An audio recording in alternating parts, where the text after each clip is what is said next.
Hey everyone, what's up? It's Chelsea VanBuskirk with the Heart AF podcast. Hope you guys are all doing well. I know I'm doing so much better than quite a few weeks ago, definitely in a better headspace. Like I told you before, that's why I needed to take some time off, take a step back, recalibrate, and just get back into a good enough headspace to be able to at least speak clearly and get some new episodes out. So I'm excited to be back. So last time I was talking about when we go through these moments of being broken down and how that's needed in so many ways to come out stronger. And so I'm going to dive more into that and expand on it a little bit more in some ways. I think about it as if you've ever tried to gain strength or start a new workout program, right? Like your muscles get sore as you work them. And what's happening actually is as you are working out whatever muscle group, you're actually tearing little pieces of the muscle, right? Like you're tearing these muscle fibers so that they can then break down and regrow bigger and stronger. And that's how we build up our strength. That's how we can carve these new physiques by building these muscle fibers and engaging that muscle and growing them, but they have to be broken down to then regrow stronger and bigger. And so I think that's a really good analogy for exactly what we're doing personally when we go through these moments where we're being broken down in whatever way that is. And a lot of times we're being broken down, mentally, sometimes even physically, in a myriad of different circumstances when we're broken down to be able to build ourselves up and build that strong foundation like I was talking about in the last episode, so that we can come out stronger and better, so that we can get more in alignment, so that we are growing and we're learning and we're just expanding our possibilities for having a more joyful life, for figuring out how we want to live our life, right? They always say when one door closes, another one opens, like that same mindset, right? When things get broken down, when we're, maybe cutting toxic people out of our life, maybe we've experienced some kind of loss of a job or a role that we were playing or a relationship role. When things are shifted or things change, it can be heartbreaking, it can be hard, it can be painful, but at the same time, it could be a jumping off point for you to have something better than you could have ever imagined. And I think that's like the hope, right? Is you have to do the work to get over that hump and through that next space. And it's hard going through it. And I'm a testament of that. Like this last experience was something that really knocked me on my knees, right? Like it really brought me down to that space that is very uncomfortable, very painful. And when we're going through these hard times, like when you are in the midst of something that's challenging, that's testing you, we tend to get sucked into a lot of our insecurities. Maybe old wounds are coming up, right? Maybe we're seeing where some old wounds maybe we thought we were healed from, or maybe we thought we had gotten over, maybe those are re-exposed. And the problem with that is when we are focused on these insecurities, it becomes this lens in which we see different situations. It becomes a lens for how we're living our life. And when we're living our life through this lens of fear, based through our insecurities, whatever they may be, we become, paranoid. We could become like paralyzed by these different fears. It's like you become a different person. Your behavior starts changing. And I'm not going to lie, I was there. I had some moments where I was so hyper-focused on my fears. That fear can really take us over. And we really have to be able to rise above that. And the thing is sometimes we can start to manifest stuff for us when we're in that space. Like I've talked about it before, like what you focus on expands. So if you're sitting here worrying about all the worst things that could happen, or what are the things that would cause you the most pain, if you're hyper focused on that, then you're probably manifesting for that stuff to come true, right? Like you can create that. And the other thing that happens is if you're stuck in this fear of like all the things that can go wrong, like you're literally making yourself suffer. You're worrying, you're in that space where you're not living at peace. Like you're literally creating your own suffering, right? Like, and I think that's a big wake up call, is coming to terms of the reality and realizing that we actually are the responsible parties in our own suffering, like how much responsibility we're actually contributing in our suffering, right? Like even if somebody else has caused you pain, in what ways is your mind making that pain worse, right? Like keeping it stuck. It's your thoughts, it's your mind. You kind of keep circling it and you keep spinning your own stories to how things went down, right? Like we tend to always think of the worst case scenario. It's just naturally what we want to do, is we naturally want to go back to like what's going to be the most painful situation, and we hyper focus on that, and then the result of that is we end up hurting ourselves, when the reality could be it's not even as bad as we think it is, right? But we're creating these stories because there's something that makes it easier for us to go to that space. It's easier to condemn ourselves than it is to see the positive side, or to see things in a different light through that lens of love. It's very hard to go there. And that is why I think faith is so important, or having a higher power is so important, because it helps bring us back to that unconditional love, that space, that spiritual power that's within us that we need to call upon to help us remember, to bring us back to that love and that oneness, and to the reality of what's really there. And I think in taking responsibility for that, it's coming to terms and actually working on overcoming these insecurities that we have. And these insecurities, they come from childhood traumas, things that we're afraid of, right? Like we're afraid of failing, we're afraid of being left alone, being abandoned, being hurt, feeling pain. Like if you've ever felt pain and rejection, like you usually fight like hell to not feel like that again. And sometimes we can turn to other negative emotions like anger and all these other things to try to combat that. Like, I read a post once that said something like that anger was really just like a mask of sadness. And I think that's so very true. Like it's like a hurt or sadness that comes out in anger. So me and my husband took a trip out to Maui, where we have the bulk of our short-term vacation rental properties. And so we had gone out there to paint 2 of our condos because they were in pretty rough shape as far as the reviews we were getting, and we knew we needed to just clean it up. There's marks on the walls, and marks on the walls just makes the space look dirty. I had gotten quotes over the phone from a couple different painting companies to have the place painted, and the quotes we got were just astronomical. Like just made no sense for as small as the spaces that they were, what they were charging. And so we decided we would go down there and do the work ourselves. And so going there, I started, cleaning the walls, scrubbing them, and I was using a magic eraser. And it turned out the magic eraser was actually getting rid of most of those scuff marks that were on the wall. So we actually saved ourselves a lot of wall painting, and mainly focused just on painting baseboards and doors, and then just scrubbing the walls. I think there was really only 2 or 3 walls we actually had to paint that were that bad, but everything else I was able to scrub out with that magic eraser.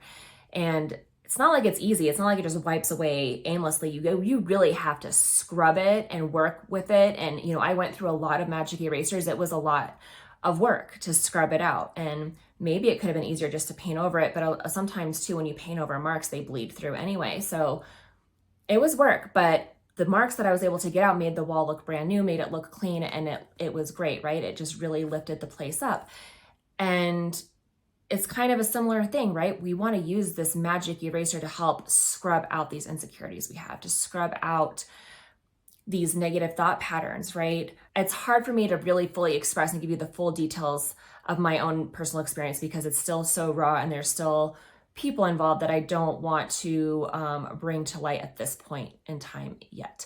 But for me, I was very insecure, and being in this insecure space, my mind was hyper focused on the worst case scenario, right? Like it's like basically seeing the worst case scenario and being hyper focused on that, and then acting as if the worst case scenario was actively going to be happening. Like being like this paranoid space, like you kind of just get worked up and then you're judgy and jumpy and like you're living in this tense fight or flight mode, ready to like just hit somebody, you know what I mean? Like you're in this like defense mode, right? Like you become defensive and like everything. And you're basically in this headspace where you're assuming that people are out to get you. You're assuming that people want to hurt you. You're assuming the worst in everyone else because you felt this pain, because you're insecure and you're hyper focused on these negative feelings. You're now assuming that everybody's guilty, everybody's out to get you, everybody wants to hurt you. You start building up these walls. You start living your life in this pessimistic, like angry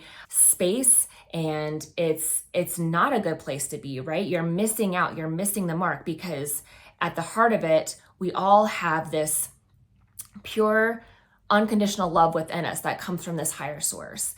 And again, this is where I think this faith piece comes in, because it helps our ego, our human minds soften a little bit. Like when we can surrender and know that, one, we are always loved and accepted for who we are. Like we're loved and accepted and we are deserving of love. and we are deserving of being happy and being treated well, then it's easier for us to look through that lens of love and then see the possibilities that, hey, maybe these people actually care for me. Maybe I can assume the best out of my surroundings. Maybe I can assume that things aren't the way that I'm thinking. Maybe I can assume that I am loved. Maybe I can assume that these people don't really want to hurt me, right? Like it's flipping this switch and you're scrubbing out, like you're doing the work to really change your thinking and change your mind to view things through this love lens and to flip the script and being able to see the possibilities. And I had one coach a long time ago talk about flipping the script. I've actually heard this from multiple coaches and multiple different healers about if you can assume the very worst, then you need to be able to also assume the very best, because both are possibilities, right? Both are possibilities. And again, whatever we focus on, whatever we're hyper focused on and can believe, that's what's going to expand. That's what's going to come into our awareness. So that manifesting, that mindset, all of this is so tied together. And so for me, I had to really surrender and really scrub out this insecurity and just let it go and just accept that whatever was going to happen, but I'm going to assume that everything's going to be okay. I'm going to go into it with assuming that I am loved, that I am a strong woman, that I am deserving of love. I am deserving of being loved and treated well, and that people aren't out to get me or to hurt me. And getting into that space just really helps bring you peace, right? Like instead of living life in this kind of panic, this paranoid place, right? Like you can kind of relax and just trust. And again, coming back to that faith and being able to just surrender and know that you're taken care of no matter what. And when we talk about surrendering and letting go, it's not saying we're just like going to twiddle our thumbs and daydream our life to be better. That's not what that's about. It's about doing whatever work you need to do, like using that magic eraser and scrubbing those insecurities out. That's work. It takes work to build that up, and ways that you can build up that confidence and self-love with yourself and self-worth are affirmations, it's journaling, it's maybe even writing out all the negative things and just getting it out, like regurgitating all these negative thoughts and feelings you have, getting it out on a piece of paper and then maybe burning it or tearing it up or throwing it away, like a way to get it out, right? Or I think I might have talked about this before in a previous episode, but even journaling like the best case scenario and then focusing on that, right? Like that becomes an affirmation, like writing out the best case scenario, writing out the affirmations, I am worthy of love, and writing out things that you're grateful for. Like when we get into that space of gratitude and all the things we actually do have to be thankful for, like that's a great way to flip your mind from a negative to a positive, right? Because you do have so many things to be thankful for. There's always something you can write in that little box. So those are big things. And even just getting quiet, right? Be still and know. That's a big thing, whether you're taking a time out for prayer or just to silence your mind and meditate and just have a moment of just quiet time of release. The practice of yoga is a really great place for that too. Yoga is more of a work in than a workout.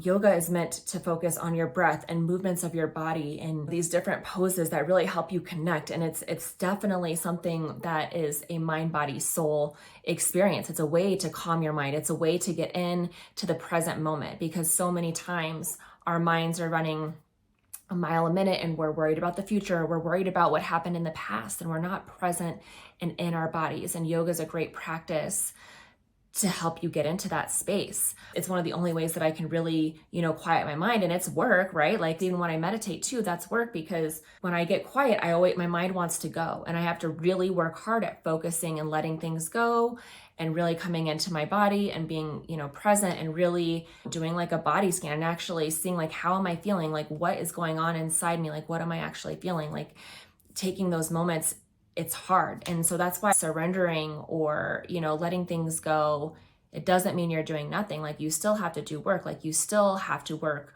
on changing your mindset and building up your self-confidence, your self-worth. And you can do that through some of these things I've talked about. I've talked about my good friend, Steph Layton. We partnered on a few things, and she's a wonderful yoga teacher, and she puts out monthly affirmations that she sends out on her email list. And I'll link her here because those are so great. Like even every month, if you just get a new set of affirmations that you're either journaling or saying to yourself, those are great ways to really just get into a better headspace of rubbing out those insecurities that we have, or that exercise of like flipping the script. So even if you want to write out the worst case scenario that you're thinking of, and then you take that and then write out the very best outcome that there could be too. Because again, both ways are possible, right? And it's just really having that faith and keeping that positive outlook, and not like a toxic positivity where you're just head in the clouds, like just not aware and not prepared. But it's about having the confidence and the self-love to know that you're worth the very best outcome. And sometimes that best outcome may not look like what we might have planned or what we thought it was going to be, but it's always going to be what's best for us and our higher self. And I think that's important to realize. So I'll end this week's episode here, but I really want you guys to focus on knowing that it's okay for things to break down. That's how we rebuild and become better and stronger. And really taking that reflection on what insecurities might be clouding my vision, where I am in a negative, fear-based lens perceiving the world. And maybe how you can shift that into looking through that love lens on your outlook on your world, and seeing like the hope and the possibility instead of everybody's out to get me, like saying like, oh, there's actually people out here to love and support me and lift me up, right? Like sometimes we get so focused on being hurt or the things that people have done to hurt us that we start to assume everybody's out to hurt us. That's what happens, is hurt people, right? Like it's hard to overcome that and rise above, but you can. It's hard, but you can. And that's really the overall message here, is you can rise up. You can overcome whatever comes your way. It's really just allowing yourself that space to do that, and coming to know your faith, that you can ask for help, that you can ask for support, and that it's there for you. And when you boil it all down, like really all there is love, right? Love is all there is. Like that is really the answer to most everything, is, love over fear. I'm going to share this book with you guys. I have actually a couple copies of it because it's freaking amazing, but it's called A Return to Love, and it's by Marianne Williamson, and it's a phenomenal book. It, oh, look, it even says phenomenal on the cover, the phenomenal #1 bestseller. So I have multiple copies. This one was actually given to me from a friend when I was going through a very dark, hard time in my life in 2015. I still have it, and I've bought multiple copies for other people, but it's a great perspective on A Course in Miracles. And A Course in Miracles, if you've never heard of it, is a spiritual text that is, it's long, it's amazing. But if you're not ready to go there, this is a great start. And this book's called Return to Love, and it's really about returning to that love lens, right? Like coming in to know that love really is all there is, right? I talked about this on that episode with Erica Marie too, right? Like love is more than, it's more than I love you. It's more than the love you have for your kids or your friends or your spouse, whatever. Like love is God. God is love. Like love is a powerful action, right? Like it's more than just a feeling. It is a healing power. Like love is a power. But I really want to recommend this book. Every time I've gone through a traumatic experience in my life, it's the one text I always come back to that really helps give me the foundation to stand on, and it really reinvigorates my faith. And I hope that it can do that for you as well. So if you have a chance to grab a copy of this book, I'll link it in the description of the podcast. I guarantee it'll change your life, or at least open your eyes to some greater perspectives to help you get through whatever you go through in life, really. So anyway, take responsibility in your life. It really is up to you on how you want to live and how you want to create things. And I want to acknowledge that, yes, sometimes life is hard. Like, trust me, I've been there. I have struggled. I have felt that pain. I have cried out, screamed, and hurt. And, I've done all those things. So I get it. And know that you're not alone, and that you are strong, and that you can get through this. And you're not alone. You are so not alone. You are supported and you are loved. So I want to leave you guys with that, and I'll see you guys next time. You can find me on Facebook or Instagram at Chelsea.VanBuskirk, and I'll see you soon. Peace.